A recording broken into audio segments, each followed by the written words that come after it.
അധ്യക്ഷം വഹിക്കുന്നത് മുൻ ജില്ലാ panchayat standing committee chairperson chairman ബഹുമാന്യ ടി മൂസ മാസ്റ്ററാണ്.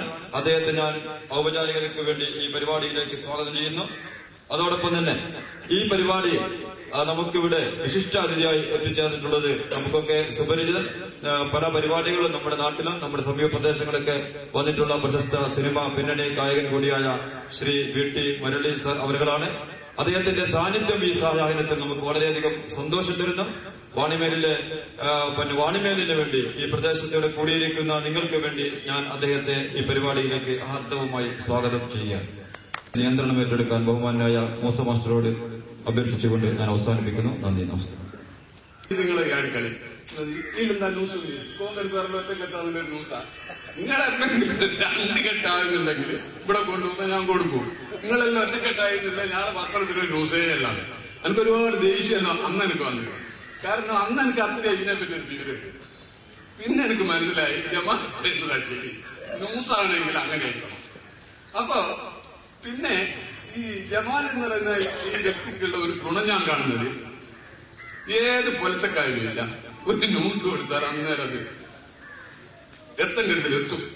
പിന്നെ കഴിഞ്ഞ ഓന്റെ നോമ്പ് തുറന്നിട്ട് വാളൂക്ക് കുന്നിന്റെ മുകളിൽ ജില്ലാ പഞ്ചായത്തിന്റെ ഒരു ഉദ്ഘാടന പരിപാടി ജമാഅത്ത് എന്ന് പറഞ്ഞാൽ അത്രയും താല്പര്യപ്പെട്ട് ന്യൂസ് കൊടുക്കുന്ന ഈ പ്രദേശത്തുണ്ടാകുന്ന എല്ലാ പ്രശ്നങ്ങൾക്കും സത്യസന്ധമായിട്ട് ന്യൂസ് കൊടുക്കുകയും അതിന് പലപ്പോഴും ജമാലിന് ഒരുപാട് കയ്യേറ്റങ്ങളൊക്കെ ഏൽക്കേണ്ടി വന്നിട്ടുമുണ്ട്. ജമാലിന്റെ ഒരുപാട് വിലന്റെ ക്യാമറ നഷ്ടപ്പെട്ടു പോയിട്ടുണ്ട്, ഒരുപാട് ശരീരത്തിന് വേദനയായിട്ടുണ്ട്. ഇതൊക്കെ ആണെങ്കിലും ജമാൽ ചെയ്യുന്ന ഈ പ്രവർത്തനങ്ങൾക്ക് ഒരു വിട്ടുവീഴ്ചയുമില്ലാതെ അദ്ദേഹം വിശ്വസിക്കുന്ന ഒരു തത്വ സംഹിതക്കനുസരിച്ച് മുന്നോട്ട് പോകുന്ന ഒരു വ്യക്തിത്വമാണ്. അതുകൊണ്ട് തന്നെ എനിക്ക് പറയാനുള്ളത് ഇദ്ദേഹത്തിന് കിട്ടിയിട്ടുള്ള ഈ അവാർഡ് യഥാർത്ഥത്തിൽ അർഹിക്കുന്നത് തന്നെയാണ് എന്ന് ഈ സദസ്സിനോട് പറഞ്ഞുകൊണ്ട്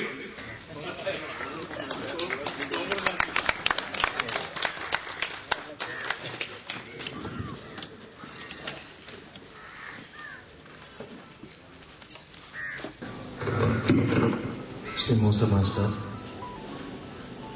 ഈ പഞ്ചായത്തിൻ്റെ പ്രസിഡന്റ് ശ്രീ മൂസ മാസ്റ്റർ, ഇന്നിവിടെ ആദരിക്കപ്പെടുന്ന ശ്രീ ജമാൽ, മറ്റ് വിശിഷ്ട വ്യക്തികളെ, പ്രിയപ്പെട്ട സുഹൃത്തുക്കളെ,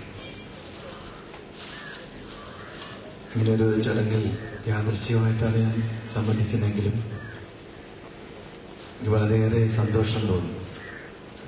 ജമാൽ കല്ലാച്ചിന്ന് അക്ബർ കക്കട്ടിലിനോട് പേര് പറഞ്ഞ ഞങ്ങൾ അക്ബറാണ് ഈ പരിപാടിയിൽ പങ്കെടുക്കണമെന്ന് വിളിച്ചു പറയുന്നത്. ജമാൽ കല്ലാച്ചി എന്ന് പേര് പറഞ്ഞപ്പോൾ എനിക്കത്ര പെട്ടെന്ന് ഓടിയില്ല. പക്ഷെ അദ്ദേഹത്തെ ഇപ്പോൾ കണ്ടപ്പോൾ എത്രയോ നേരത്തെ പരിചയമുള്ള, ഞങ്ങൾ തമ്മിൽ പല പരിപാടികളിലും ഒരുമിച്ച് പങ്കെടുത്തിട്ടുള്ളതും ഒക്കെ എനിക്ക് ഓർമ്മ വന്നു. അദ്ദേഹത്തെ ഇന്നിവിടെ ആദരിക്കാൻ കൂടിയ ചടങ്ങിന് തന്നെ വലിയൊരു പ്രത്യേകത എനിക്ക് തോന്നുന്നു. ഇത് അദ്ദേഹത്തെ സ്നേഹിക്കുന്നവർ മാത്രമാണ് പല ഇത്തരം ചടങ്ങുകളിൽ സംബന്ധിക്കുന്നത്. ആരാണെന്ന് പോലും അറിഞ്ഞുകൂടാത്ത കുറെ പേർ ആളുകളുടെ എണ്ണം വർദ്ധിപ്പിക്കാൻ വേണ്ടി ഇങ്ങനെ പല ചടങ്ങുകൾ ഞാൻ കണ്ടിട്ടുണ്ട്. ഞങ്ങൾ വരുമ്പോൾ ഇപ്പോൾ സംസാരിച്ചുകൊണ്ടിരുന്നതും അത് തന്നെയായിരുന്നു. അദ്ദേഹം എന്നോട് പറഞ്ഞു, ഇത് വല്ലാത്തൊരു കുടുക്കിലാണ് ഞാൻ പെട്ടിട്ടുള്ളത്. ഇങ്ങനെ ഒരു അനുമോദന ചടങ്ങെന്നൊക്കെ പറയുമ്പോൾ എനിക്ക് ഒട്ടും യോജിപ്പില്ലാത്തൊരു കാര്യമാണെന്ന് പറയും. അപ്പൊ ഞാൻ പറഞ്ഞു, എനിക്ക് ഇങ്ങനെ ഈ സംഗീത നാടക അക്കാദമിയുടെ 2 തവണ എനിക്ക് അവാർഡ് ലഭിച്ചിട്ടുണ്ട്. അപ്പൊ ഞാൻ എൻ്റെ നാട്ടിലെ സ്വീകരണ പരിപാടികളൊക്കെ ഒഴിവാക്കുകയായിരുന്നു. കാരണം അത് എൻ്റെ പേരിൽ പറഞ്ഞ് അതിനൊരു പിരിവ്, അത് കഴിഞ്ഞ് അതിൻ്റെ റെസീറ്റ് ബുക്ക് അടിച്ച് ഒരു പിരിവെടുത്ത്, അപ്പോൾ എന്നോട് നാട്ടിൽ തന്നെ ആകുമ്പോൾ കുറേ പേർക്ക് വിരോധം ഉണ്ടാവും.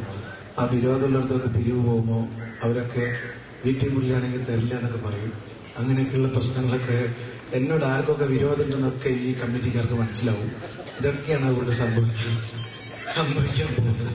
അതുവരെ ഞാനിങ്ങനെ വീട്ടിൽ പുള്ളി എന്നൊക്കെ പറഞ്ഞിങ്ങനെ ഒരു വലിയൊരാളാണ് ഞാൻ തന്നെ നടിച്ചിങ്ങനെ നടന്നത്. പക്ഷെ എത്ര പേർക്ക് എൻ്റെ ഗ്രാമത്തിൽ എന്നോട് വിരോധമുണ്ടെന്നുള്ളത് ഈ ആദ്യത്തെ ചടങ്ങോടുകൂടി വ്യക്തമാവും. പക്ഷെ ഈ ഒരു ചടങ്ങിന് അങ്ങനെ ഒരു പ്രശ്നം ഇല്ല. എല്ലാവരും വളരെ ജമാലിനെ അടുത്ത് പരിചയമുള്ള അദ്ദേഹത്തിന്റെ കഴിവുകളെ നേരിട്ടറിയാവുന്ന ആളുകളായതുകൊണ്ട് തന്നെ ഈ ചടങ്ങിലും അത് മാത്രമല്ല വളരെ ചുരുങ്ങിയ ആളുകൾ, ഒരുപാട് ആളുകളില്ല. ഇതൊക്കെ വലിയ നമ്മളെ ഈ ഇരുത്തം ഇതൊക്കെ വളരെ അറേഞ്ച് ചെയ്ത ആളുകളെ ഞാൻ അഭിനന്ദിക്കുകയാണ്. ഇത് ജമാലിനൊരു പ്രശ്നം തോന്നാത്ത വിധത്തിലാണ് ഇത് അറേഞ്ച് ചെയ്തിട്ടുള്ളത്. ഏതായാലും കാരണം ഈ പത്രപ്രവർത്തകനാകുമ്പോൾ വിരോധികൾ കൂടും, ഒരു പാട്ടുകാരനേക്കാളും വിരോധികൾ ഉണ്ടാവും. അപ്പോൾ ആ വിരോധികളെയൊന്നും ഈ കൂട്ടത്തിൽ ഉണ്ടാവുകയില്ല, കാരണം എല്ലാവരും അദ്ദേഹത്തെ സ്നേഹിക്കുന്നവരാണ്. മാധ്യമപ്രവർത്തനത്തെക്കുറിച്ചും ഒക്കെ സ്വാഗത പ്രാസംഗികൻ സംസാരിച്ചു. ഞാൻ അതേക്കുറിച്ചൊന്നും കൂടുതൽ പറയുവാൻ ആഗ്രഹിക്കുന്നില്ല. മാധ്യമം പ്രവർത്തനം എന്ന് പറയുന്നത് വളരെ ഏറെ ചർച്ച ചെയ്യപ്പെടുന്ന ഒരു കാലമാണെന്ന് നമുക്കറിയാം.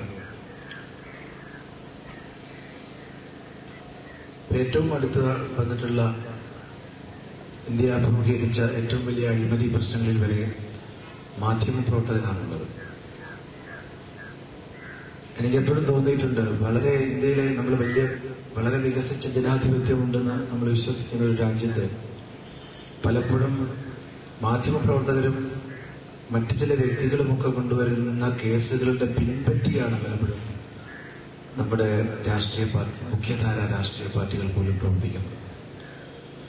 അവരുടേതായ ഇൻവെസ്റ്റിഗേഷൻ ഒരിക്കലും ഇല്ല എന്നല്ല, വളരെ കുറച്ച് മാത്രമേ ഉണ്ടാവുള്ളൂ.